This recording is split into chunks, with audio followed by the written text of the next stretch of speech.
It is Wednesday, March 11th. Happy Hump Day, Menace Army. We got a bunch of shit going on. Darren Lee apparently was asking ChatGPT how to cover up his girlfriend's murder. Literally insane.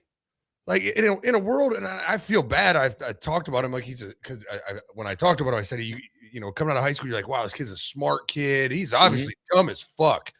I mean, stupid as hell. I'm not saying that we should talk about getting away with murder, but buddy, you cannot murder someone any more obviously and guiltily than Darren Lee murdered his girlfriend. I mean, it's fucking insane. The shit can you trip and fall and get a puncture wound? Like, what the fuck? Jesus. Why are you asking ChatGPT? I mean, the answer is yes. It'd be a complete freak accident, and it's not at all what anyone's going to believe happened. But why do you need to ask ChatGPT that? Dude, literally absurd, first of all. I mean, the whole thing is absurd. Like, charged with murder and charged with tampering with evidence because he tried to clean it up, but only half cleaned it up because there was still blood all over the place. And then we find out that he was talking to ChatGPT about what had just happened, Doug. Like, we're talking about, like, an all-time easy open and shut court case. And I feel like we still have to say allegedly because of the law and everything, but Dog, no way. Just insane. Insane. But we got plenty more actual, uplifting things to discuss. College football is back full force. Spring practice underway. Yesterday was practice one for the Buckeyes and a bunch of dudes popping off. And I had a bourbon and ball last night, Chris. Yes, you did. It was my favorite bourbon and ball to date. It really was. I am a massive Earl Little Jr. fan. Like, no, my number two favorite player on the Buckeyes. Jeremiah 1, Earl Little Jr. 2. And it's after watching that film last night with about 100 of our closest friends sipping on some bourbon, menacesports.com, if you want to watch it, it was evident to me.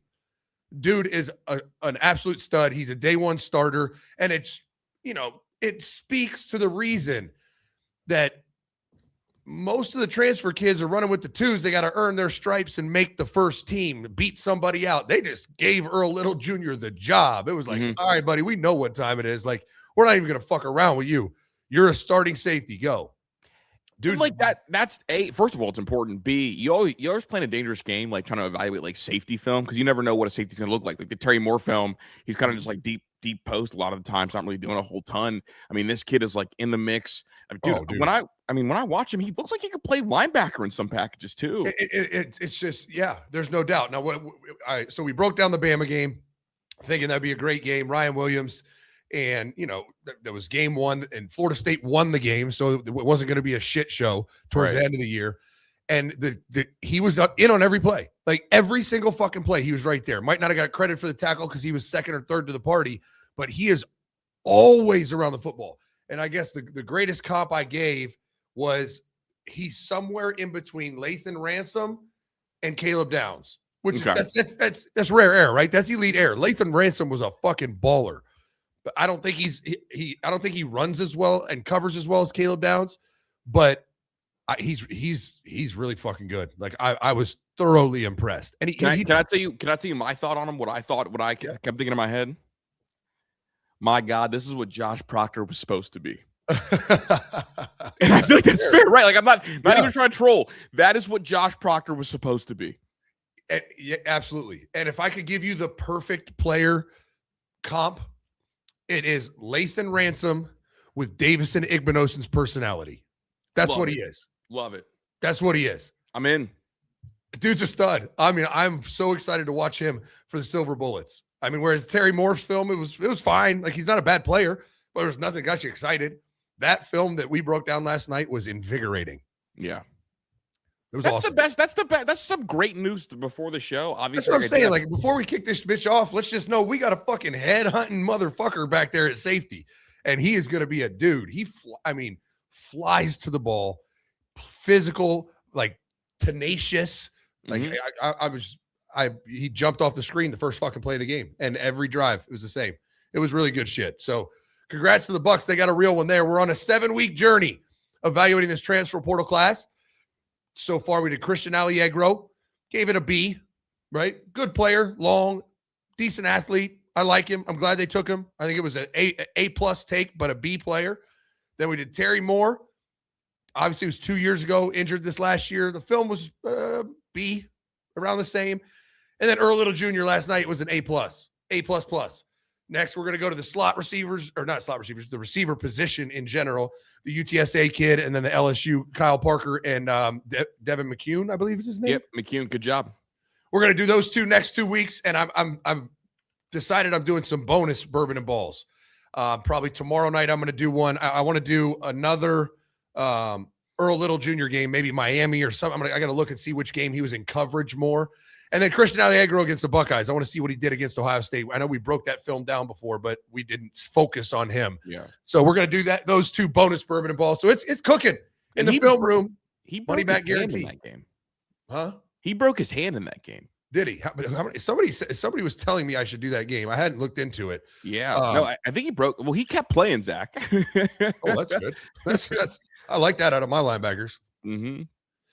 But anyways, it's a cooking. So if you're interested, menacesports.com, Colonel tier, $25 a month. You can go check it out. If you don't think it's worth your money, all you do is email me and I Venmo your money right back. So it's a money back guarantee, instant refund. Just go check it out. Go menacesports.com. All right, let's get it going. We got a ton to discuss. Like the video while you're here. I got some questions I need answered too. But for now, let's set a like record. Let's see. What did we get yesterday? So we got 377 yesterday. We could do better than that. We had 3,500 people, only 377 likes. Smash that like button. Let's clear 377. Let's get 400 likes. Smash that like button for me. Lukey, let them know what time it is, Bubba.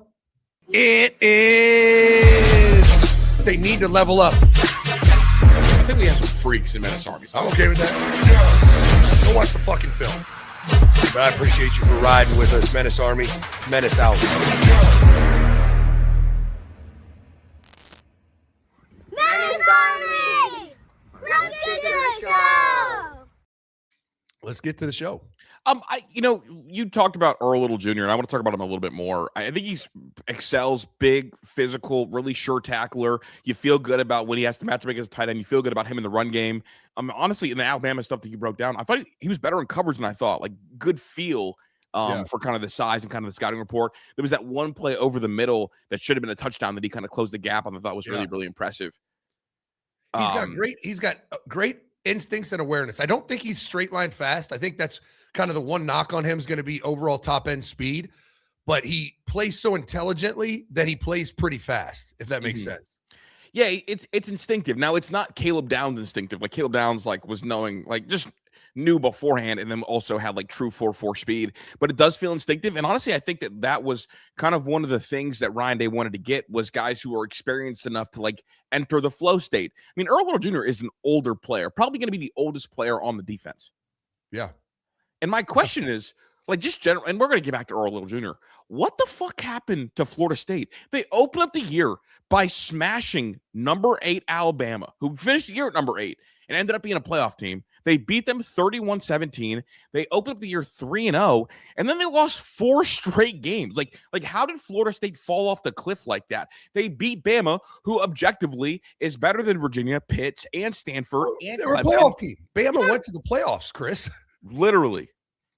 And Florida State beat their ass. They dominated them physically. Yeah. And then went on. And first and second part, they beat the quote unquote best version of Ty Simpson, who that was pre-back injury Ty Simpson. Yeah. And then they went on to be fucking dog shit. How does that happen?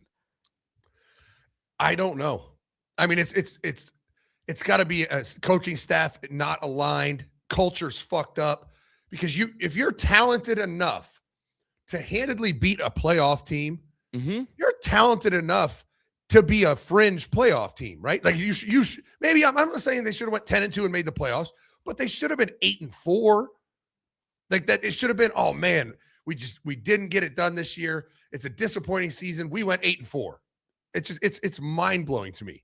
Dude, they held Alabama, healthy Ty Simpson, who's going to be quarterback too, and that group that people really liked to 17 points. Dog, Virginia scored 46 against them.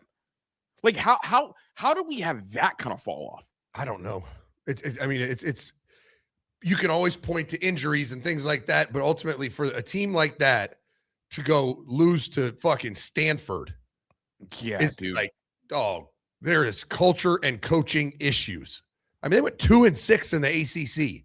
Which is gross. They got destroyed by a Florida team that fired Billy Napier. Like, destroyed 40-21.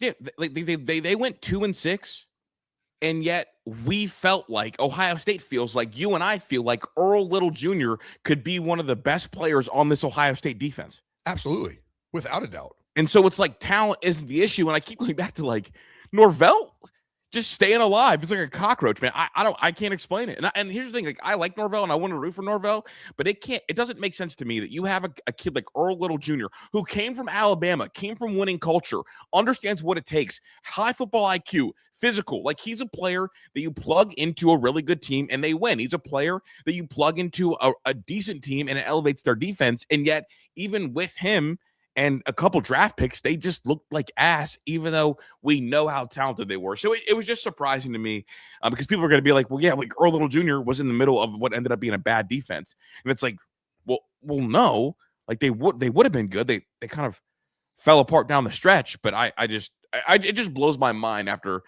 seeing, after being excited about Earl Little Jr. is all. Yeah, it does. It does. And I mean, it wasn't because of him. I know that. I mean, he's a fucking baller, dude. Baller. I'm glad you're early on it. Yeah, they had just an epically bad fall off, and I don't think you can point to one thing. I think it is truly a program issue, a head coach issue, a culture issue, an alignment issue, and a coaching staff issue is ultimately what it is. All right, this one's for Pat. Pat, get up here. What up, guys? I have $50. I can spread it around. I just want to pick the winner of the Big Ten tournament. Pat is live on scene in Chicago right now. So if you're out there, go say hi to him. Right now, I mean, Ohio State's odds are plus 8,000, I believe. Yeah, plus 8,000. Indiana's plus 12,000, which is crazy because these used to be two pretty decent basketball schools. Michigan minus 125. They're the heavy favorite. If I have $50 and I want to spread it around to win at least something, what am I doing? I think honestly, the two bets that I'm going to say you should make, and it's going to come off as biased, but Nebraska. Zach, is he going to tell us Ohio State? Because Pat put in the chat today talking about Friday, right? Like, did you talk about? Pat, the Buckeyes play at noon on Thursday, and then probably noon on Friday. I was like, that's hilarious. We'll see you Friday, Pat. The fuck you mean? Well, Ohio State's going to win a postseason game? Ohio State should win tomorrow. I mean, they play Iowa tomorrow, which is a game they could win, but they play Michigan on Friday, and I don't see them beating Michigan right now. I think, honestly, it's probably for the best that they lose that Michigan game, too, because they don't need tired legs heading into next weekend for the March Madness tournament. So I think kind of like a one and done or a two and done is fine. Can you just call it March Madness? Why the fuck do you have to say that word? What tournament? He's intentionally poking our fans. I know he did it this morning, too. And when I said stop saying that word, he said, what, tournament? Like you said it again. It's fucking everyone hates him for it. Mm-hmm. Literally. Dude, even someone from New York texted me saying that Pat pisses him off with the way he says it. What? From New York? No, that's not true. Yeah, it is. I swear it is. I swear it is. And we both know him too. That's funny. Oh shit. But no, I think the two bets that I would make, Chris, I think you could sprinkle on Michigan State and Nebraska have good value there. Nebraska plus 1,100. They have the double bye, so they don't play till Friday. Yeah. So they just got to win 3 in a row. Same as Michigan, Illinois. Michigan State also has the double bye, so they their first game is Friday. They're at plus 625. Michigan State and Nebraska now should play each other on Saturday in the semis. So if you do bet on both of them, then you're kind of guaranteeing one of them being in the championship, and then you just got to hope that Michigan takes their foot off the gas at some point. Should I touch Illinois? They're my favorite team. I don't know. I don't like Illinois. Personally, I think Michigan State and Nebraska are a little more complete teams. Okay. But they do Illinois has the freshman phenom in Wagler where he can take over a game. Yeah. Okay. So, well, that's all. Hey, look, he's in Chicago, Zach. I just wanted to, call in our college basketball expert. I'm trying to get ready for March. We got Maryland, Iowa playing right now, huh? Maryland's up 6-5. Yeah, that's the early game today. The games today aren't great. Indiana Northwestern is later tonight. That should be a good game. And I'm excited. I'll see this afternoon is USC Washington, so I'll get to see Arenas play, which I'm excited to see. That's awesome. So are you gonna, like after the show, you produce it, you're just booking it to the arena? Yeah, I'm gonna you do the whole post proud thing, and then we're literally staying like a 10-minute walk to the arena, so I can. So can you make it a 5-minute jog, or you have to? You gonna huzz your miles or be a bitch about it? Oh, I'm gonna huzz my miles. Come on, you know it. Crazy. You already know it. We care. Me and Zach care about you. We both at the same time. Huzz your fucking miles. Yeah, literally. I'm like, what are you talking about? Walk for? We're certainly not walking, right? You're right. No, I'm jogging. Gotta break a sweat, right? Yeah, gotta huzz. What's the fit gonna be? Wild Thing, or we got something new?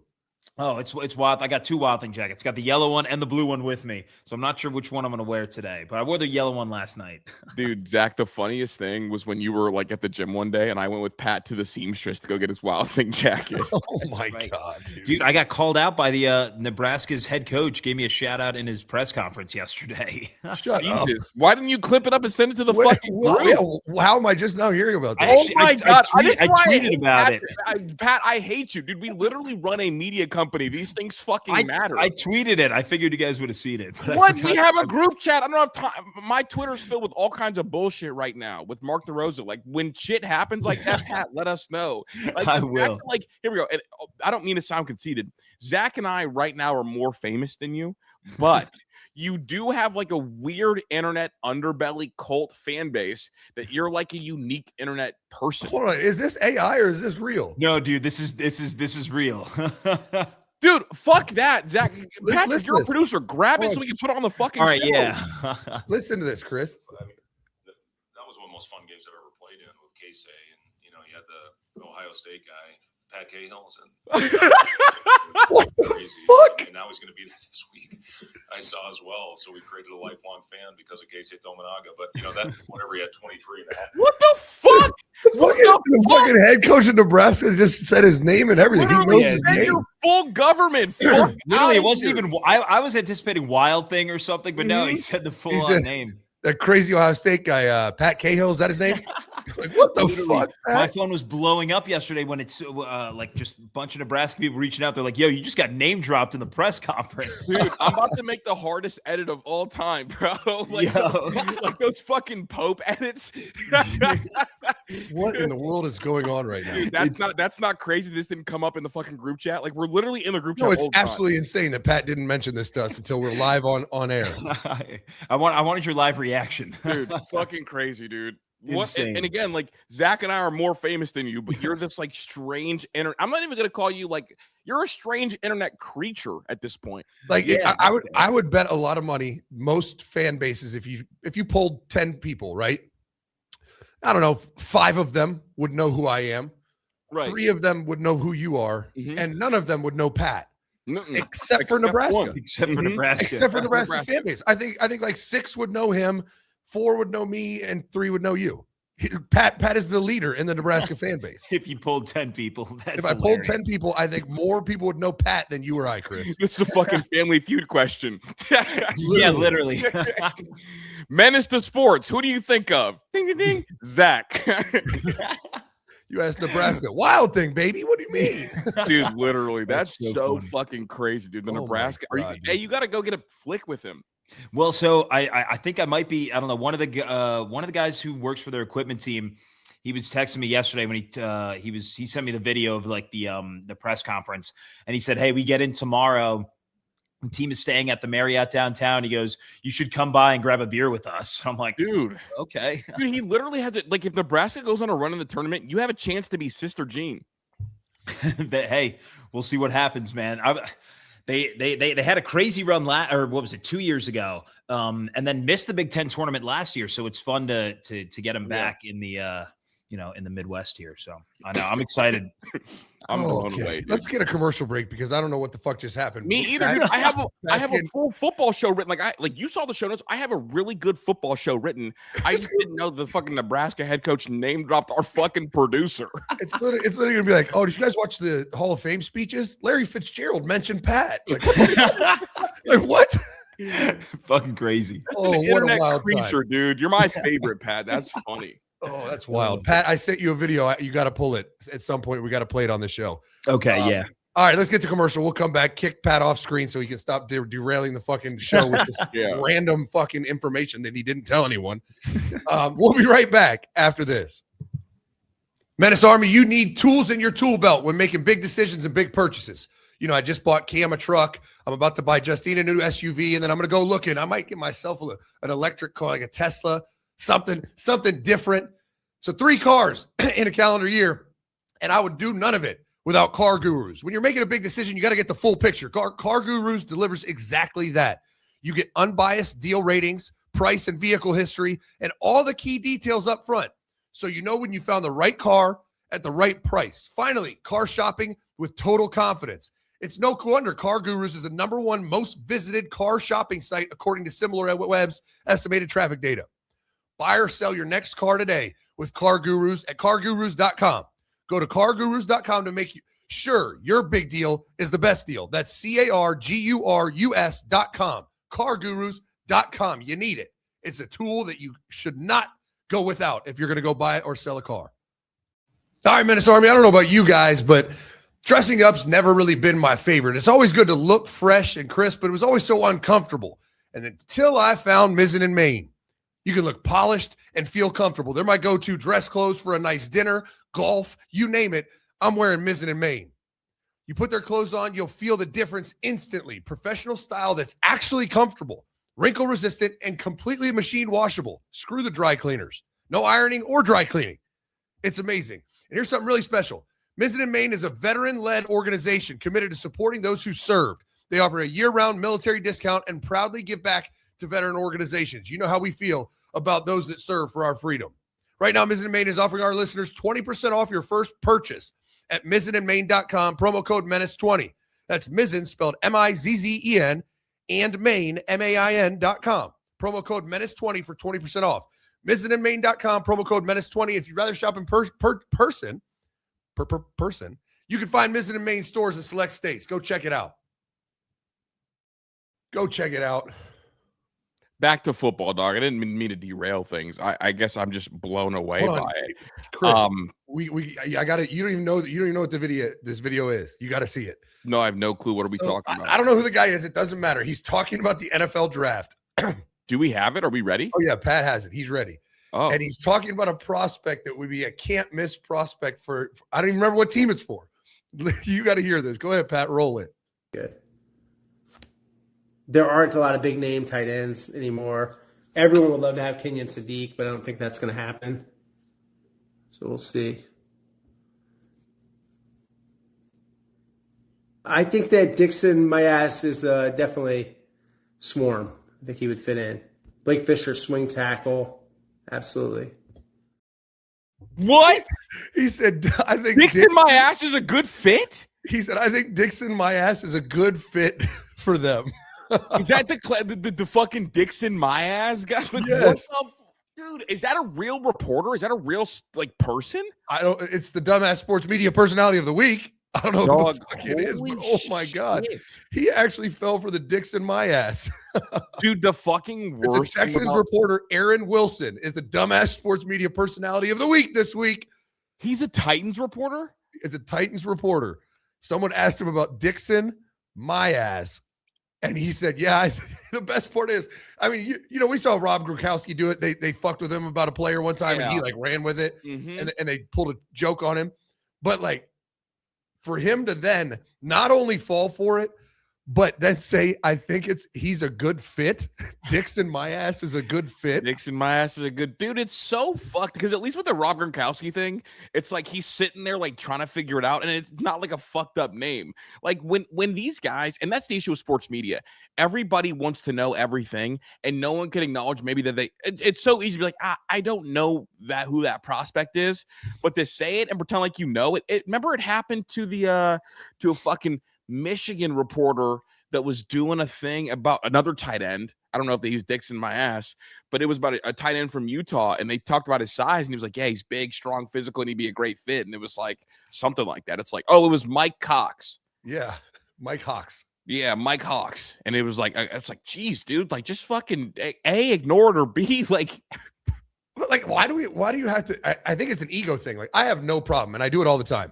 Someone will super chat or rumble rant and be like, hey, what do you think of this prospect? I'm like, dude, I don't know who the fuck that is. Like, I'm gonna keep it a buck, keep it 100. I don't know who that is, but I'll look him up. Like, Why Dude, can't we just be real? Dude, it happens to me in baseball all the time because like there's like a fucking million relievers, bro. And like sometimes I'm on the show and they'll be like ask about a certain reliever, would you like his profile? You know what I always say if there's 3 of us on the show? I'm gonna defer this one to Jacob. I'm gonna defer this one to Jacob because I don't know what the fuck who these people are. And I think that's honestly that's basically what I do in recruiting. I'm like, I don't know, you gotta ask Chris. Yeah. And sometimes with me, I have no problem deferring because like if you're not a top 100 kid, I don't really know you anymore. Because here's just a real quick note. Whenever I like 2 years ago when the portal and everything happened, you know, I was really into recruiting.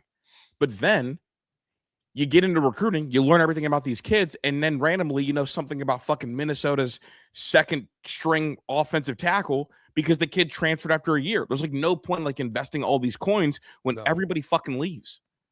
Yeah. But it's no different than Terry Moore.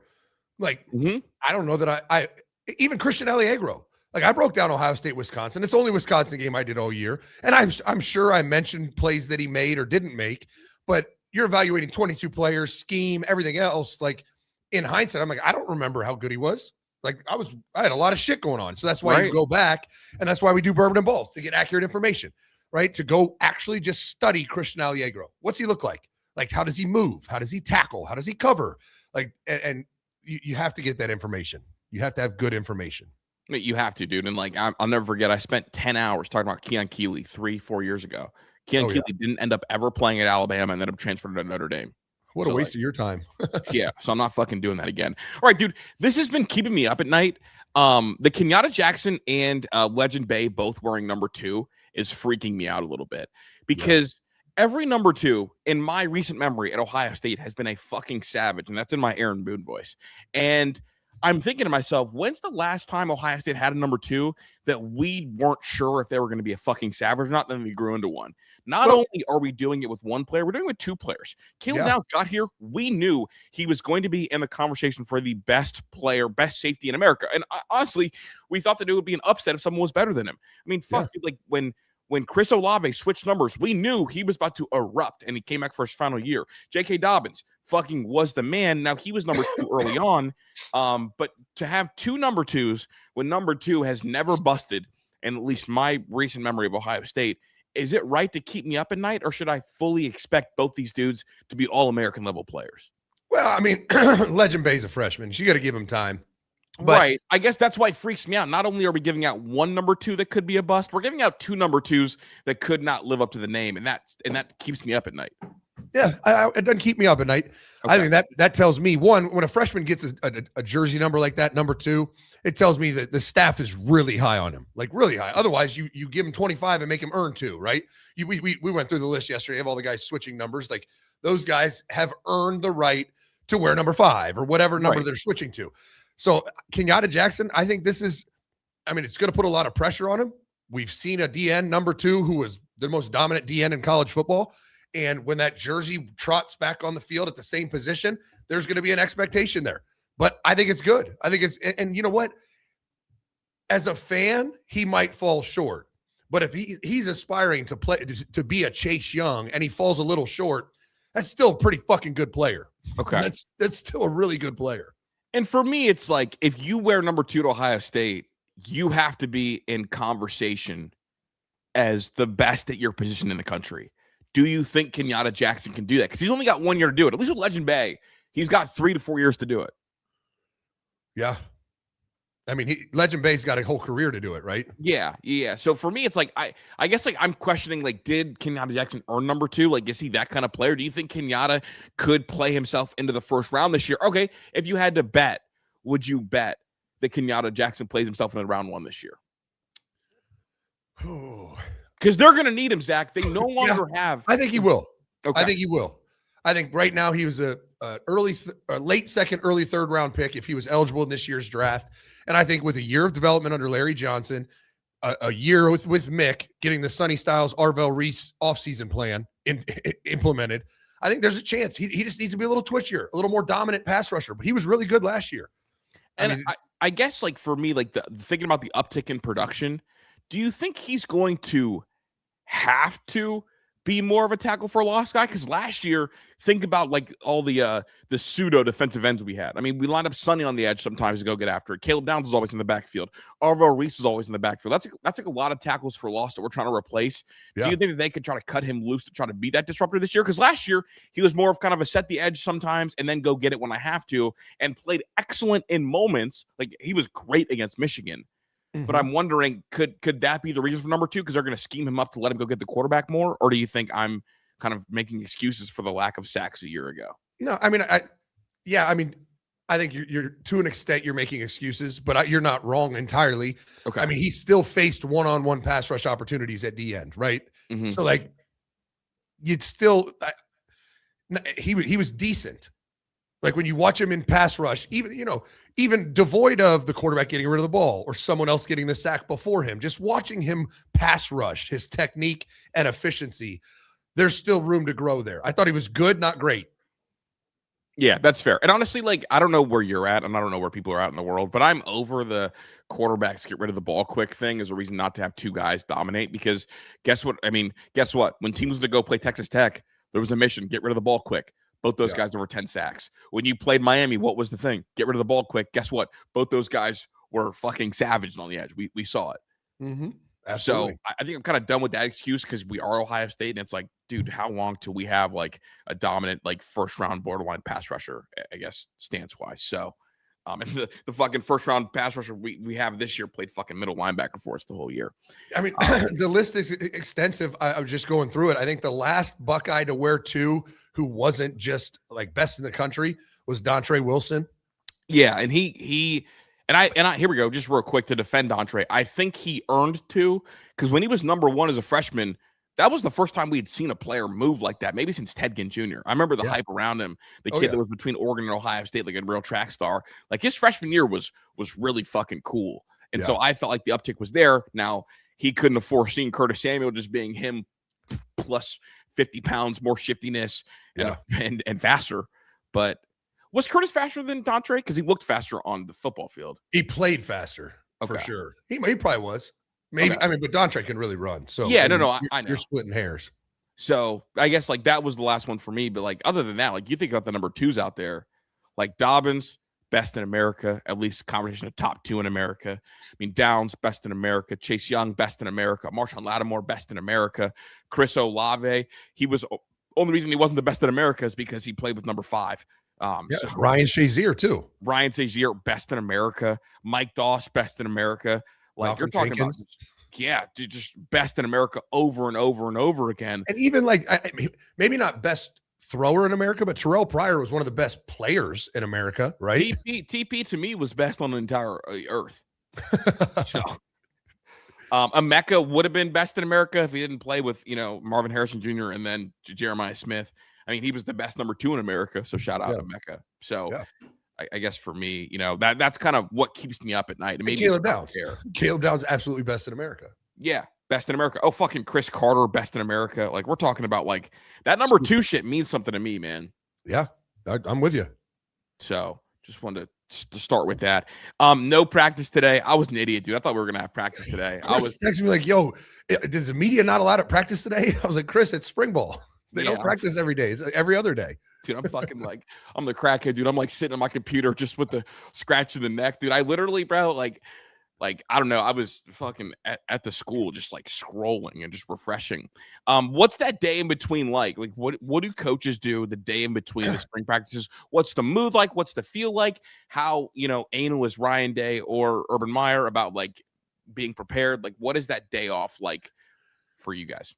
See, the best analogy for me comparing training camp and 2-a-days fall camp, August camp compared to spring ball is it's like during August, you're on a treadmill that's on 10, right? And you're running, and you can't stop running. You just have to keep running. Spring ball, you're on a nice jog outside. Where if you want to stop and take a minute, look at the scenery, you can. That's the best way to look at it because you have that day in between where you can fully dive into the practice film, coach your guys, go get an extra walkthrough if you want, bring them in for an extra meeting. You don't have to worry about practice, right? You have a full day to maximize the film of the practice the day before. So it's truly a maximum development period. I mean, you get a full day of development after every practice. So it's like they're in training camp. It's like, all right, we got to get as much as we can done in meetings from that film, but also install and get them ready for practice today. So you remove that goal, right? Getting ready for practice and install and all that stuff can be done the next day in your meetings before practice. So you essentially buy a whole extra day every single practice. It's phenomenal. How are the kids or the young men recovery wise? Did that first day kick a lot of their asses, or because it's like without pads, it's not really too much? Yeah, no pads. I mean, you might not be in football shape. You're in weight room shape right now, so they might be a little sore with their legs, but they're doing all the Norma techs and all the contrasting, hot tub, cold plunge. So they'll be fine. I mean, they might. That first day, it's always like, oh shit, I forgot how much different I feel after a practice than I do after a workout.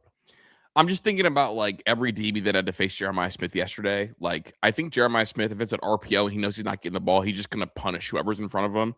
Yeah. And like people are like, why did he do that to a freshman? It was Jalen McClain who started for a whole year last year. And I'm just thinking about, damn, like Jalen's going to wake up sore because why am I getting fucking beat up? Secondly, I only want to talk about this because it is right on the we're on topic kind of, but Philly Browns on Rumble right now talking about Dontre Wilson was never even faster than him. There you go. Hey, and Philly's in here talking. Philly's back. Philly's back. We'll read his Rumble rant right now. We will. I just want Philly to know that stop all this speed talk. Nobody beats me in off-season sprints. I was Group 1 speed group multiple-time champ, and that's a fact. Dontre wasn't beating Philly in a race. Wait a second. The funniest thing about that was like, fuck Philly Brown. Of course he's in here talking about I'm an off-season champ. Like, who gives a shit? Go be a champ on the field. Only nigga I know bragging about being an off-season champ. Congrats, Philly. What do you want, a cookie? I mean, he was also a much better player on the field than Dontre. Yeah, I don't give a shit. He's got you on both fronts. No, he's in the chat talking about I was an off-season champ. I don't give a shit, Philly. Who cares? Give it up, bud. It's over. Grown ass man, by the way. Anyway, back to what I actually want to talk about. So with no practice today, we did get some coaching news. The assistant salary pool for 2026 is about $15 million. Crazy. Headlined by Matt Patricia. It's got to be the highest paid staff in the country, right? Yes, it is. It is. And not just that, Matt Patricia is also the highest paid assistant in the country by, I believe, $600,000. Mm-hmm. 7 coaches, I'm counting, right? 3. Yeah. 7 coaches making 7 figures. That's absurd. I mean, it's awesome. Mm-hmm. I mean, 7 coaches making $1 million or more. And it speaks to kind of how they value the staff. 2, I think it was Shannon Terry. Somebody tweeted, Matt Patricia making $3.75 million a year is on par with a CEO of a $500 million company. That's about the salary that a $500 million company pays their CEO. So that's where we're at. That's the dollar amount that college football is worth. When the defense, you're paying the leader of your defense the equivalent of a $500 million company. That's how big time college football is, and this is absolutely nuts. So some details on the Matt Patricia. Here's the other thing you have to look at. I was talking to another, when this came out, I was texting friends of mine like, damn, did you see Ohio State coaches getting paid? Is you got to look at raises. No different. Just think about the Tony Alford situation. Like, he got a minimal raise when his contract was up. And then sure enough, Ryan was trying to get him to leave, right? So he didn't value Tony Alford. Carlos Loughlin is in the same boat. He got a $50,000 raise. I know to you and I, that sounds like a lot, but that screams to me, Ryan Day doesn't value Carlos Loughlin and running back coaches in general, right? It's kind of like Lincoln Riley in DC. He's like, if all the running back coaches you have are not very good, maybe you're the problem. Also, just a real quick note, and I do want to talk about Matt Patricia, but maybe we'll do it after the break. Do you remember all the reporting we did when Loughlin got hired? That was Ryan Day's like, 6th option? Yeah. And everybody else was like, no. And he was offering these strange, shorter deals. And the belief in the industry was that he was waiting for an NFL guy that he could get. And so he needed a stopgap hire. And people called us crazy or haters and about Tony Alford about that. But isn't that kind of the signaling? Like, he clearly is very invested and interested in having an NFL staff entirely. Yeah. So until he can get NFL guys in, if he's not obsessed with you positionally, he is going to kind of give himself an easy way out. He did the same thing to Tony Alford. Difference is Tony Alford's like, what the fuck? I can go get another job. Like, I'm one of the best in America. I'll go get out of here. I mean, we talked about Oregon. Oregon kind of let Lockwood go. Like, they weren't super invested. And we know that Dan Lanning is obsessed with everything Ryan Day does. And if Ryan Day's interested in anybody, he'll want to keep him. Now, Ryan Day is kind of telling us, I think I can do better than Lachlan. So it's not us telling you that. It's them telling you that. Now, I like Lachlan. Lachlan. No, I think he's done a good job. Yeah, I honestly think Ryan just doesn't value running back coaches that much. That's what I think it is. I think he doesn't value college running back coaches. I think he would pay an NFL one. That seems to be his MO. Yeah. He loves him some NFL experience. But I think the other thing of note of when you look at the staff pool, there's three coaches on defense making more money than Arthur Smith, the offensive coordinator. The top 3 coaches pay-wise, Matt Patricia 3.75, Tim Walton 1.8, Larry Johnson 1.6. Jeez. Well, I mean, here we go. Like, if you're Arthur Smith, make this shit shake, brother. Like, make it shake, because we set a precedent. If you do a good job here in 1 year as an NFL guy, and I like you, we will double that fucking salary. Look at MP. Just imagine a world where Larry Johnson, after taxes, every month is bringing home $87,000. That's insane. That's insane. Think about a world where the DC at Ohio State is making more than Tressel did at Ohio State. Oh, right. Shout out Tress. Tress was in Akron yesterday. Just want to float that out there. Matt Patricia's bringing home every month, Chris, $203,000 after taxes. Yeah, dude. If God gave me that kind of salary, bro, I would be a menace, a tear. Like, I always say if I like hit the lottery, or if I had that kind of salary, every month I think making that kind of money, it'd be like every 3 months. I'd like put like 50 grand to the side, and every 3 months I'm blowing 150 grand on something, be a boat, a car, maybe save up for 6 months and buy a house. Like, I'm just buying shit. Dude, I think every month I would just buy a new car. Literally. And it would be awful. Let's get a commercial break. Sounds like a plan. We still got more to discuss, but the Buckeyes got paid. Yes, they did. What would your first purchase be? Let me know in the comments. Oh, yeah. If you were making $203,000 a month, what's your first splurge purchase? I'm just curious. What's your first buy? Let me know in the comments, and like the video. Try to get get to 400 likes. Beat yesterday. We appreciate you. We'll be right back after this. I don't know about you guys, Menace Army, but trying to figure out what actually works for hair loss is tough, confusing. There's a lot of products out there. A lot of them don't work. Through Hims, you get access to clear solutions, expert guidance, and an online process that takes confusion out of care. You got places to be. Don't go sit in a doctor's office. You can do it all via Zoom, online. Hims offers convenient access to a range of prescription hair loss treatments with ingredients that actually work, including chews, oral medications, serums, and sprays. Doctor-trusted ingredients like finasteride and minoxidil can stop further hair loss and actually regrow hair in as little as 3 to 6 months. For simple online access to personalized and affordable care for hair loss, ED, weight loss, and more, visit hims.com/menace. That's hims.com/menace for your free online visit. hims.com/menace. Featured products include compounded drug products, which the FDA does not approve or verify for safety, effectiveness, or quality. Prescription required. See website for full details, restrictions, and important safety information. Results may vary based on studies of topical and oral minoxidil and finasteride. Hi, Menace Army. You know we love a little box, but I got a new and improved version. The P6 Mini, available on our website, menacesports.com, is a game changer. Every show, every game, every movie ever made, you get it all. All you have to do is buy the P6 Mini. It's small. Look at this thing, tiny. You can take it on the road, traveling, if you work, staying in Marriott's, hotels, plug it in, hook to Wi-Fi. You got everything.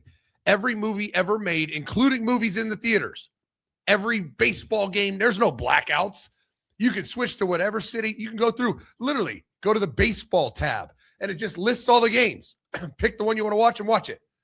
And then also every show. I'm talking Netflix, Hulu, whatever, HBO Plus, Paramount. You won't have to, NFL Sunday Ticket, forget about it. You get it all for free once you buy this bad boy. Go over to menacesports.com. It's in our store, in our shop. It's also an ad right at the top. And if you use promo code MENACE, because it's a pre-order, $50 off and free shipping. Use code Menace, menacesports.com, and get you a P6 Mini, the box. And you'll get everything you ever wanted. Cut the cord. Quit paying YouTube, TV, Netflix, all the subscriptions. Be done with them. Be gone, subscriptions. Go get you one. menacesports.com. They're elite. Dude, and I mean, people are buying them. You have FOMO now. Wait till the 42 people that have bought them in the last week get their box. Oh yeah, no, it's going. It's going. I just want to put out there that Philly said he was going to pay for my Hims subscription, and I think he thinks he's burning me. But I'm going to shoot him a text requesting that. Requesting that Venmo. Yeah, right. Like that's within my right. Like he thinks he was burning me, even though I'm openly already on it. Right. It's In true. fact, before the show, I had my hat off. I literally jumped in the studio and joined the stream, and Chris had his hat off. I said, "Oh shit, is it a no hat Wednesday?" He's like, "No, I'm just waiting for these hymns to dry, and then I'm gonna put a hat on." Like Philly thinks he can get me. I have owned my widow's peak. If that's what you want to call it. It's powerful. Well, that's what it's becoming now because it's like working strong in the middle, but off to the side, it's kind of starting to wear off a little bit. But we're still, we're getting there. Yeah. Day by day. Oh, dude, and I want to have a where Zach was right moment. Oh, okay. Zach, I'm officially out on the NBA. Good. I'm done. I don't know if I'll watch it for the rest of the year. Why? What happened? Bam Adebayo. Oh, yeah. Adebayo scored 83 fucking points. Like, who the fuck is that? I can't fucking do it anymore, dude. Cam was texting me. I actually knew about that in real time because Cam's like, dude, this Bam whatever has 72 points right now. Brother, I saw the alert that he had 70 points with fucking 4 minutes left, and I thought that it was a parody. I thought it was a joke account. Well, and then, I mean, I didn't watch, but Cam was telling me that they have basically, once he already had 70, it was just like, let him score and give him another scoring opportunity. Like he was just chucking the ball all over the place. Brother, he shot 40. He made 43 free throws. It's insane. What a horrible watch. Terrible. I'm done. I'm out. Someone said that Jason Tatum would have subbed himself out with 81 points and texted Kobe. That's for the real NBA heads. Anyway, Matt Patricia signing a 3-year extension surprised me. I thought that he would be a 1-year guy, and I thought that some of the propaganda we were hearing about him loving Columbus was just that, like propaganda, and maybe we would get 2 years out of him. Zach, there's a potential that we get 4 years out of Matt Patricia, and this year's deal is $3.75 million a year. Next year's up, like I guess bump up, would be 3.85. This is a 3-year deal for someone who could be a head coach in college or in the NFL, or at the very least should and could be a NFL DC. This tells me that not only does he love Columbus, this could be his forever home. And that blew me away, this extension, dog. Yeah, it was massive. I mean, 3 years, Zach, for him. We thought if we got 2 years out of him, we would be super lucky. He gave us a year, that signed a 3-year extension.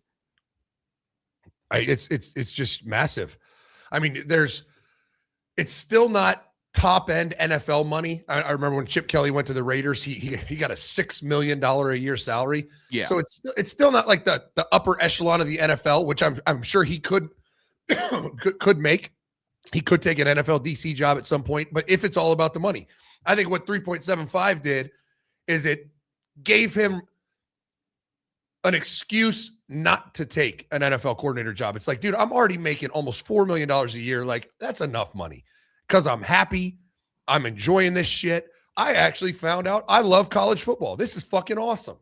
And the almost $4 million just gives him that enough money where it's like, all right, if he's making $2 million and he gets offered $6 million, it's like, damn, that's triple my salary. Like, yeah, that's a shitload more. I probably should do that. But if he gets offered $6 million and he's making $4 million, he's more likely to stay. Ryan gave him this salary so that he's more likely to stay. Bingo. And also, like, just real quick, like, I think that this is probably the most he could get him. Like, this feels like a case where Ryan Day went balls to the wall to give him as much as possible to get this 3-year deal done and increase the likelihood that he stays. And I'm in support. And now Jam in the chat said, so what do you think about Ross now? Haven't I always been a Ross Bjork supporter? I think so. I've always said that, like, Ross has always been about getting guys paid and raising money and making sure guys are good. almost kind of to his fault. I always thought that the board of trustees got in the way. I think I commend Ross for getting this done. Like, this is a huge deal, and this is what I expected from Ross. So I'm a Ross guy. Maybe I'm the only Ross Bjork fan because I'm a believer that your personality doesn't change when you get a job. I think you are who you are, and your circumstances might ask you to change. But I look at this, and maybe I'm hating. I don't think that Gene Smith gets this deal done. I don't think he does either. I think Ross is fully open to spending money to stay at the top of the food chain. And what kills most programs? Coaching turnover, right? Saban was the one that kind of was devoid to that illness. I mean, look at Georgia. They lose Dan Lanning. They lose Todd Monken. All of a sudden, they're still in it, but they're not the same Georgia as when those guys were there. I mean, no, we can be super honest. They have underachieved since they lost those coaches. Right, because it's really fucking hard to replace great coaches with great coaches. It's what people ask me all the time. Why was Saban so good? How did he build a dynasty? I say it all the time. He replaced great coaches with great coaches. It's what Urban didn't do, right? Mm-hmm. Urban's fall off happened. 2 national championships in 3 years. A bunch of coaches left. Didn't do a good job putting that second staff together, and Florida fell off. Ohio State won a national championship. Tom Herman leaves. Then we had the Ed Warner debacle, and then he got it back because he brought Ryan Day in. But then the defense fell off with Greg Schiano. Like, he just never had an elite staff like we had in 2014 because he didn't replace great coaches with great coaches. Bingo. And so I wanted to give Ross Bjork credit for this, just like separately, just real quick, Zach. I think that everybody pointing fingers at Ross Bjork instead of holding the board of trustees accountable, I think is the real like magic trick they're playing, right? It's like the Wizard of Oz thing. Like we're always going to blame the AD when things don't get done because the board of trustees kind of operates, like I said, like with the animal heads, and they drink blood and they just like fuck shit up from the shadows, and no one wants to ever blame them. I always point my eyes to the board of trustees. I always point my sights at the people above the people that are forward facing, because it's never been more clear that they're the one calling a ton of the shots.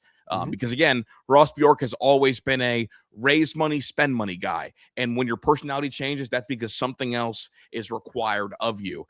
So I just wanted to have that quick point. Also, dude, someone's in here, I think a Michigan fan, saying that just like Clinton, I didn't have it like the Ted Carter thing. It came out that it wasn't sexual. Yeah. But this is what's wrong with the world. Mm-hmm. It came out that it was an inappropriate relationship. Everybody immediately assumed it was sexual. And now there's going to be a faction of people that will never, ever unhear it. They'll never find out what it actually was. I deal with it all the time about me. It's like, all right, but when everything came out, it was like, I think we can all see reality here. There's still people like, you fucking wife beater. You shouldn't talk about this because you're a wife beater. I'm like, okay. No, I'm not. Literally, like, once the damage gets done, we live in such like a quick society that like people will like not even listen to videos, not even read articles. Like, no one does their own research. And I believe it was Jobs Ohio that uncovered this. He essentially spent Ohio State money on a $15,000 sponsor for one episode. Which us in the podcast industry, we know how fucking crazy that is. Yeah, that's crazy, especially a small time podcast. Like, it's not like this was the Rogan Experience. They have 146 subs. $15,000 to sponsor one episode is crazy. That's crazy. That's not that. That's I just like podcast wise. It's like, oh my god, like that's just. I mean, we do 80,000 listens a week, and that's more than we make in a week. And they have 146 subs. It's just insane. 146 subs, and literally all their views came after people found out what the podcast is, because when you go look at the comments, it's like just everybody bashing her for sleeping with Ted Carter. Like, that's the whole comment section. Not one comment about the episode. Nope. So honestly, you know what they should do if they're smart? Their next episode should be a Ted Carter what happened story. I think that will probably like that. That's a good way to capture the moment. Because they can't just keep talking about military stuff with this kind of, elephant in the room. I want to jump ahead a little bit, but I still don't like he shouldn't have done that. We know that that's an absurd amount of money to spend on a podcast that has, it overspent like by 8,000%. But why is that? I would never imagine that's resignable. Like, it seems like you'd be like, dude, I made a mistake. I shouldn't have done that. I thought it was a good idea. Here's why I thought it was a good idea. Can you suspend me or fine me, or I'll pay the $15,000? Can't you do something to keep your job? It just seems wild. Just like also like with the stuff that we see like public universities waste money on, 15 bans on a military podcast doesn't seem that egregious. Seems like pretty easy to like kind of work through. Yeah. But again, I need to learn more about it, generally speaking, before I like comment too much on it. But anyway, Ohio State needs a new president. So Tressel on line 1. Okay, so Ohio State introduced nameplates on the back of helmets, Zach. Yeah, I saw that. And they did this. People were asking why. People think it's cool. They did this because they have 51 new players. And they're trying to keep everybody's name straight because who knows who's what. Wild. I never thought I would. Never thought. Roster turnover is insane now. Mm-hmm. And I mean, I get it. Like with all that turnover, I mean, I guess you're at the workouts, the winter workouts, and that's where you get to know the players before you go to practice, right? But 51 of them, that's insane. How do you like how important are the Jeremiah Smiths to the culture when you bring in 51 new faces? Critical. I mean, one, you need to do a good job in the portal and in high school recruiting of identifying players that fit your culture. Mm-hmm. So even if it's 51 of them, you got to find guys that fit your culture. And then the guys that remain that are the better players, that are the leaders, they have to set the tone. And then all 51 of those motherfuckers better match the tone. And here we go. Like people don't talk about it. It's got to be hard to properly evaluate the culture of a transfer portal player because of the window of the portal. Like think about that. A lot of times you don't talk to the kid before he's coming. No, right? They're doing the tampering shit with agents and watching film, and it's tough to take the time to dive in and say, all right, what's his work ethic like? What's his passion like? Does he love ball? Like that's stuff you can't get answered. The agent's going to tell you yes, obviously, and then you got to make the offer. And he's all right. He's going to jump in the portal. He's coming. I talked to 2 different people about this, kind of dealing with like honestly, like G6 schools to ACC schools, like smaller time transfers. And you know what they said? They said that the tricky thing, you're getting a lot of character misses because you, as a coach, if you're in the playoffs, you can't properly like get to know somebody, and you can't pick up the phone and call the coach that you're taking the kid from during this pre-period and ask about the kid. Right. So like really you're just kind of operating purely in the dark, and there's too many players where sometimes word doesn't really get around about what someone's work ethic is, and the only thing you have to go off of is agents, and their only job is to inflate value. Yeah, they're trying to sell their player. Mm-hmm. It's tough. And that's why you see teams like Florida State that just have epic demises, epic fall-offs. You saw it with Mel Tucker's Michigan State. You saw it with Florida State right now. We'll see what happens at Texas Tech after buying a roster, making the playoffs. Now they got to try to do it again. I mean, it's easier to make a mistake because of just lack of information and lack of time. I mean, shit, like here we go. Like if you are Ohio State, I think the big benefit is that Earl Little Jr. has been around a lot, and you can call some of his old Bama coaches instead of calling Mike Norvell and being like, "Hey, how is he?" Yeah, I think that's a huge plus. Because Mike Norvell's because the portal's not open yet. Mike Norvell's going to say, "Go fuck yourself." Literally, quit talking to my players. Literally, and like with Cam Calhoun, another transfer they brought in, like who knows him personally? Well, Jermaine Matthews, and he's a kid that's from Ohio. Good friends with Jermaine Matthews. So like Dominic Kelly, like Ryan Day or Tim Walton cannot call Kirby Smart and Glenn Schumann and ask about Dominic Kelly. No, they can't. No, it just would never happen. No, and also would be such a fucking uncomfortable conversation. Mm-hmm. So it's a lot of shooting in the dark, and I think that honestly, having your best player go extremely hard definitely helps that. Ryan Day talked about the offensive line yesterday. He said Austin Sareveld and Philip Daniels are going to remain at tackle for the spring. Ian Moore is going to practice at both tackle and guard. For me personally, I think this might be close to the definition of insanity. My personal preference was to try to see if Austin Sareveld can play guard while getting Ian Moore ready. I think that would have been the Philip best Daniels, move. right? Or Philip Daniels. Yeah, either or both. Because for me, we know that those two struggle at tackle, and they got a full year to try to get better. And guess what they didn't do, Zach? They didn't get better. So I'm seeing if one of those guys can play guard so I can take care of that guard spot and then try to play one of my talented, long-levered freaks outside, because we both know, I mean, especially Sareveld is not built to be a left tackle, period. He's 6'4", shorter arms. Shout out to him balding. He, that's a good thing, generally speaking, in the offensive line room. But I would want to see if Sam Greer, if Carter Lowe, if Ian Moore can play tackle, because I know that Austin Sareveld really can't. There's no doubt. And I'm pulling up on PFF the season grades for the Buckeyes. Ian Moore had the highest pass blocking grade on the entire football team. I mean, there was, oh God, I don't even know how many players that is.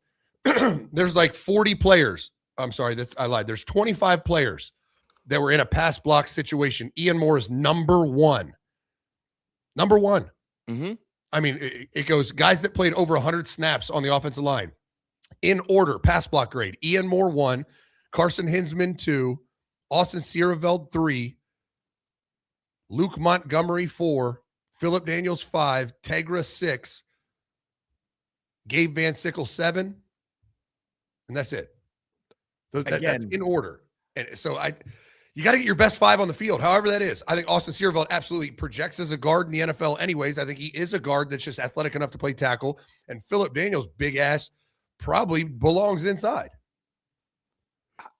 And like, I'm sitting here, it's like, dude, like our offensive line cost them 2 games, them and Julian Sand, I'm pretty sure. And at Bama, their offensive line struggled, didn't they? Guess what the new offensive line coach is coming in doing?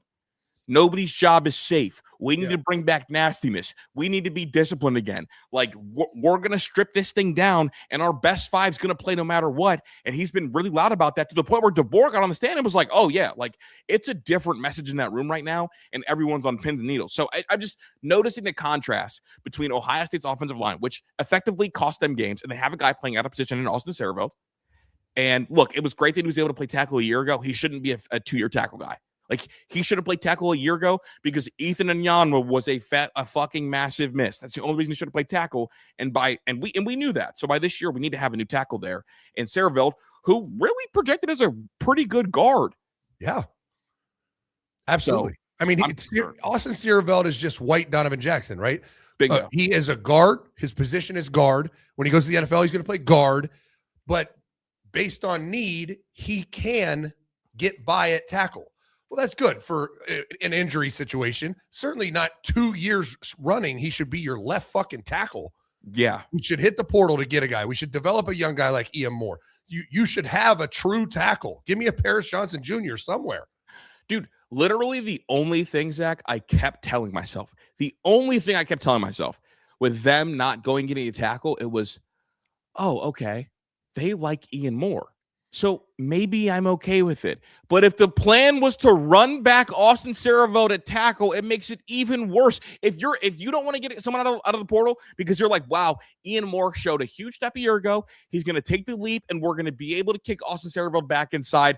Awesome. Don't go get a player. But if your plan was to trot Sareveld out there all spring when Ian Moore needs those reps, I'm looking at you like, oh my God, Bowen, you better be fucking right. You better be right, or I'm going to be livid, because the one thing I'm not going to waste is year 3 Jeremiah Smith.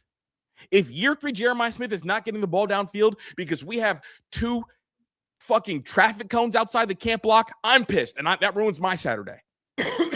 There's no doubt.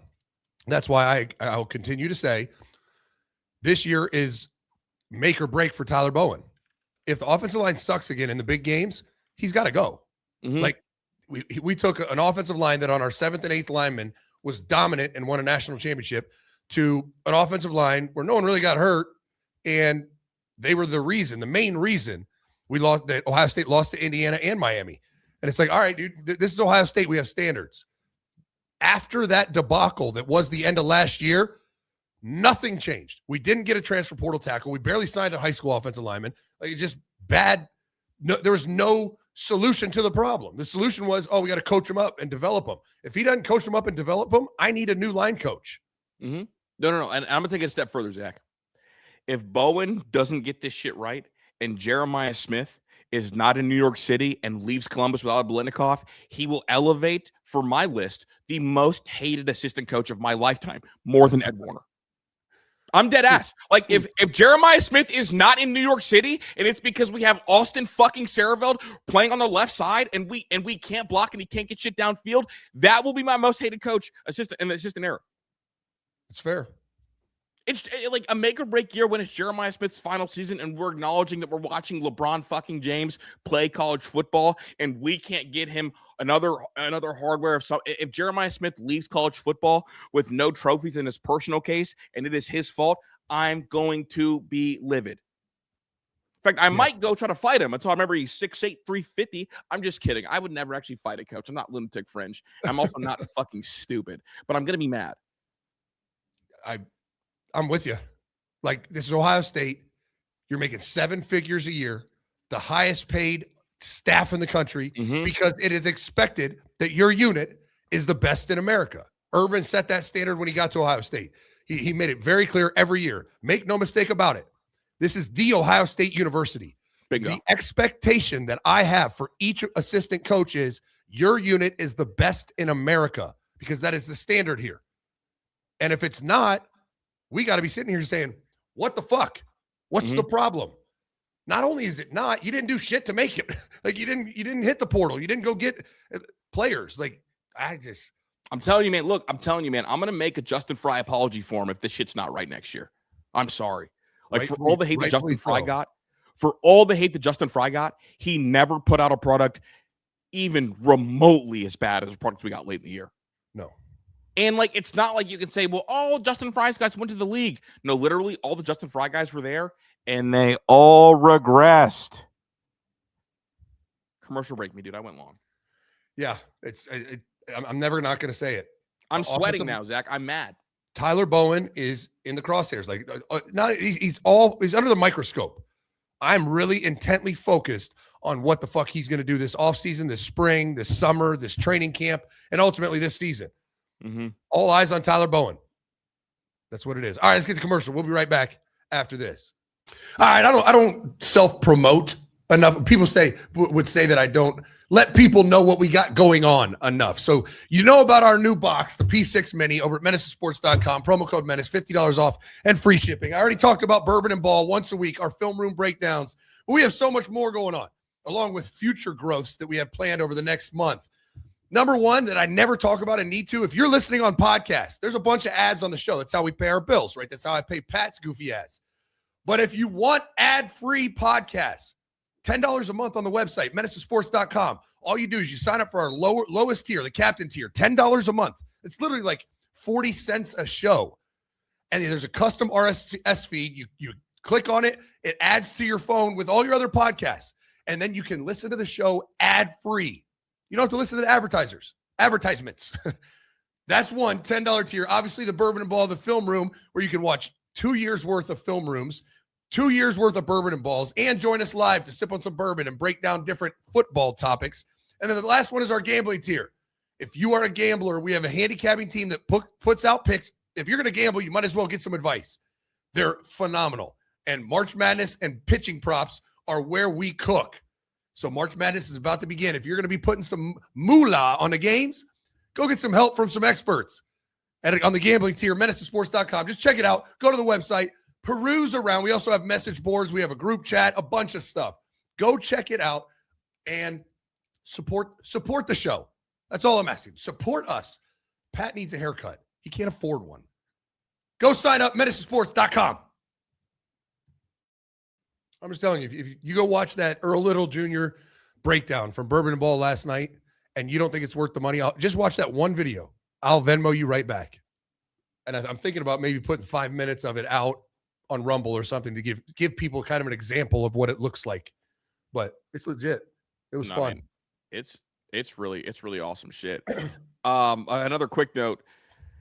Ryan said that Mickey Marotti runs the best strength and conditioning program in America, and he praised Marotti for his work this offseason and said that he's been very impressed with the player's physical development since December. I owe Mickey Marotti an apology. I was kind of out on him for a little bit. I thought that it was too much tire punching and whatever, and rah, I eat raw meat kind of shit, and the combine numbers were ridiculous. And now this picture of Kerry Wilder's going around, and I keep thinking about what he could be, a talented kid with a couple years of Mick. Is it normal for freshmen to look like this? Pat, can you throw that up on screen for me? I mean, I always said recruiting at that level at Ohio State, there's always kids that you meet, you're like, good Lord, God touched this one. Like, this is Yeah. not normal. Jalen Holmes was like that. I mean, at 16 years old, I started recruiting him as a sophomore, 15 maybe. I mean, he looked like an NFL DN. I'm like, what the fuck? I'm thinking of Cam right now, 16. I'm like, you put him next to Jalen Holmes at 16. Holy shit, Chase Young. I mean, Chase Young looked like he was an NFL All-Pro when he was a senior in high school. Mm-hmm. And look, this is a true freshman. He was a top 100 kid, dude. 6'4", 260.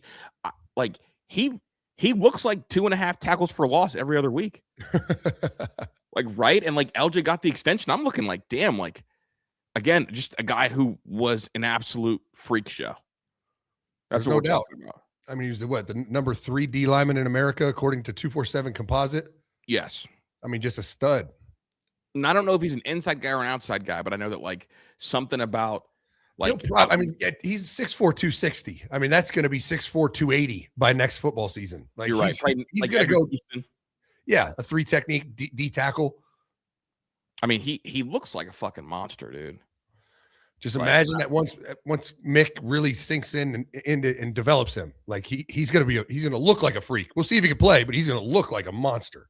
Yeah, that was just the next project that I kind of wanted to bring up because I'm keeping a close eye on kind of the D line and like, can we have Maulers? Because his body type looks a lot like Ruben Bain, but just a little bit taller. Now, obviously, like Ruben Bain, played at kind of that body type, and I think that kid will probably gain some weight. All things considered. Ryan Day got asked about some things in college football, and I think this is really important. And I think that like more coaches need to be loud about this. Ryan Day said the rules are not being well enforced across the country. My concern more than anything is that we're raising a young group of college coaches who see that as the normal. And that was what Ryan Day said, what needs to change. And that's literally addressing Pete Golding. And I think this is really important because I feel like, and maybe I'm wrong, maybe you can correct me, I feel like Urban and Nick Saban are too old school to be the voices of reason when it comes to the direction of college football. They both bowed out, respectively. I think that we need more young coaches in this next crop to be louder about what can be fixed in their sport because they're living in it every day. The same way that when Nick Saban was coaching, he was loud about things. And I think that's more important. So I think guys like Ryan Day, guys like Dan Lanning, guys like Kirby Smart, it's their turn to no longer be the young up-and-coming coach, but to be the voices of what needs to change across the sport so that we can get actual change. Because I don't think that having Urban and Nick Saban be the voices, well, I think it's helpful, but them being the primary voices instead of voices that are currently in the sport is conducive to the right kind of change. Because look, you and I both know Urban Meyer couldn't have handled this era or it would have made him fucking insane. Nick Saban literally told us that he couldn't handle this era and he got out. So I don't particularly care to hear about them on how things could change. I want to hear from the crop of coaches that it's their turn to be the face of it, the voice of it, and the change of it. And I think Ryan Day is right on that front, kind of speaking up a little bit. Yeah, there's no doubt. And I think he needs to push hard. Mm-hmm. And I do think it's an important point to talk about these young coaches. Think about a Keenan Bailey, a guy that's in his early 30s, like very young coach, cutting his teeth as a full-time coach at Ohio State, recruiting high stakes, highest level, and everybody's cheating. And so it's easy for him to say, damn, I mean, that's just what you have to do. And then then if those young coaches believe that is how you do it, if they ever get their hands around it, they're not going to know how it actually is supposed to work when teams aren't just cheating rampantly. I mean, literally, like we watch how Pete Golding operated his first head coaching job after kind of following Lane Kiffin for a year. Literally texting kids. I got a meal for you right now. Like we can't have, because here we go. Pete Golding's never going to be one that speaks up against the current culture. He never. No. He is the problem. Yeah. So we want to avoid Pete Golding's popping up, and so it's important for. I know Dan probably is not the best example because he's kind of one of the issues, but for Ryan, for Kirby, for Sarga in some regard, to at least get some sense of it, because if the sport crumbles with them as the top coaches, that's under their watch. I think that matters. It is. Pete Golding, I just wondered how old he was. He's my age, exactly. He's 42 right now. Wow. He had a February birthday like me. That's your twin in them. He's an SEC head coach. Yeah, crazy. I don't know if you heard this. Greg Sankey said that some of the schools in the SEC want the SEC to break free from the NCAA. I've acknowledged that there are those who have said we should go our own way. I don't think that's the right decision. We have relationships and responsibilities within Division I. And it's fascinating because I think that the grumbling for leaving is because schools in the bottom half of the SEC are no longer happy with the way they're being treated. And I think that like all the SEC teams have kind of been in lockstep. No one's calling anybody out in the SEC. We all know there's a bunch of dirty programs in the SEC, but everyone kind of is following the code. There's one school that's sitting in that interrogation room waiting to snitch. I'm keeping very close tabs on Mississippi State. They are very, very unhappy with the unfair treatment across the SEC. And I'm reading the tea leaves here, Zach, and you can get away with these crimes when the whole gang is in unison. But when one of the little, errand runners is sick of being mistreated and there's a chance for something to happen, and all of a sudden there's talk like, oh, you guys want to leave the conference and make your own conference, but you want to leave people like me behind? I'm going to talk really loud about it because I'm sick of you guys pretending like you guys are not doing anything wrong, because that is what the conference is doing entirely. I mean, if you think about everybody who's been called out, it's never within conference. The only time the SEC has been called out within conference was Jimbo Fisher versus Nick Saban. Everything else, Chris, think about it. We just had an ACC team poach another ACC team's starting quarterback, like just completely tamper and poach him, and nobody said shit. Like we did. We're like, what is going on? Is anyone going to say anything? And the ACC was like, and even Duke was like, we're just going to take our L.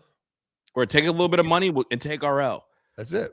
But when you do that, you have to make sure that everybody in that room is fed. It feels like there's a couple schools in the SEC that don't feel like they're fed. And I'm just keeping tabs on it. That's all. And ultimately, right, they don't want it to be they don't want to be the SEC's version of Oregon State or Washington State. Like they need to be they want to make sure they're on the bandwagon. Like if they want to have a spot on the train. They want to have a spot. Absolutely. I don't know, man. I mean, they're just worried about getting left out. Which they should be, because fucking hell. And then my last note that I want to hit before we get to commercial break, Dan Lanning is trying to find his next Brian Hartline, and he has hired Ryan Switzer, who was on a pretty upward career path and very respected amongst NFL circles. And he's joining Oregon to be an offensive analyst. I would bet $20 that he's their next wide receiver coach whenever that change happens.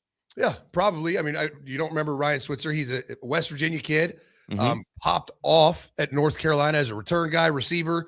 And it's a funny story. So he came up to visit, and I'm like, he's 5'8", 185-pound white kid from West Virginia. I'm like, yeah, dude, probably not. And I loved his film, but Urban looked at me like, this is Ohio State, Zach, really? And I'm like, I don't know, coach, his film, he's got something. And then fast forward to Corey Dennis is at Tulsa with Ryan Switzer, who is the receivers coach. And he called me at a recruiting dinner. He's like, hey, I'm with my guy, Ryan Switzer. Why didn't you offer him? I was like, man, you know exactly why we didn't offer him. And we're all laughing about it. He's an up-and-coming I think he'll be a really good coach. From talking to Corey, kind of what he did. He's got NFL playing experience. He had a really good college career. Now it's crazy. He was the interim head coach when Kevin Wilson got fired. Correct. And so very well respected. And then now he makes the jump to Oregon, where I would imagine, like you said, he's like next in line as the receiver coach, because you don't leave your receiver coach pass game coordinator job at Tulsa to go be an analyst at Oregon unless there's a clear plan to get you in the full-time role. Bingo. So shout out Ryan, man. Dan's trying to find his next trying to find his first, I guess, Brian Hartline. So but that's all I got. I do want to get a commercial break, then we get some Rumble Rants and send Pat off to the tourney. Sounds like a plan. We'll be right back after this. It's that time of year, the off season. The transfer portal really gave us a gift, because we always had this lull, right? Before spring ball, no practice to talk about, no spring games to break down. But we have the best way to keep your football fix satisfied. Bourbon and Ball every Tuesday night, 7 p.m. We sip on bourbon and break down all 22 film. That's coach's film you can't find anywhere. And we're on a 7-week journey right now, breaking down Ohio State's transfer portal class. Week by week, we go player by player and see what are the Buckeyes getting. We did Christian Alliegro last week, Terry Moore this week.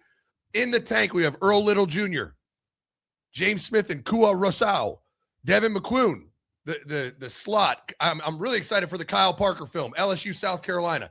Going to break it down. Will Kyle Parker be a starting slot? And what will the Buckeyes get out of him? It's beautiful because you get actual insight into how good they are, what's their skill set. And you know what we learned? Terry Moore, post safety.